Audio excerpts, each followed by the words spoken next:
2025-26 ఆర్థిక సంవత్సరం ముగుస్తున్నందున పెద్దపల్లి పట్టణ ప్రజలు మీ యొక్క ఇంటి పన్నులు, నల్లా బిల్లులు, దుకాణ యజమానులు మీ యొక్క దుకాణాల ట్రేడ్ లైసెన్సులు మార్చి 31 వరకు పన్నులు చెల్లించి పట్టణాభివృద్ధికి సహకరించాలని మున్సిపల్ చైర్మన్ నుగిళ్ల మల్లయ్య, కమిషనర్ ఆకుల వెంకటేష్ తెలిపారు. అందులో భాగంగా 21వ వార్డులో చైర్మన్తో స్పెషల్ డ్రైవ్ కార్యక్రమం నిర్వహించడం జరిగింది. ట్రెండ్స్ యజమాని సోమశెట్టి శ్రీనివాస్ ఇంటి పన్ను 66,674 చెక్కును కమిషనర్కు అందజేశారు. ఈ కార్యక్రమంలో జూనియర్ అసిస్టెంట్ రమాకాంత్, వార్డు ఆఫీసర్లు Kumar, Sudheer, bill collector Srinivas, municipal సిబ్బంది పాల్గొన్నారు. అందరికీ నమస్కారం.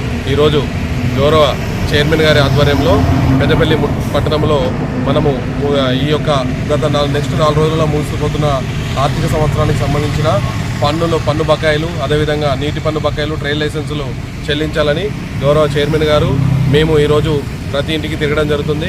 మా యొక్క విజ్ఞప్తి, పెద్దపల్లి పట్టణ ప్రజలందరూ కూడా 2025-26 ఫైనాన్షియల్ ఇయర్కి సంబంధించిన ఏదైతే మీ యొక్క ఆస్తి పన్నులు, అదేవిధంగా నీటి బిల్లులు, అదేవిధంగా ట్రేడ్ లైసెన్స్ చెల్లించి మున్సిపల్ అభివృద్ధికి సహకరించాలని గౌరవ చైర్మన్ గారు అదేవిధంగా మేము కోరుతున్నాం. Thank you.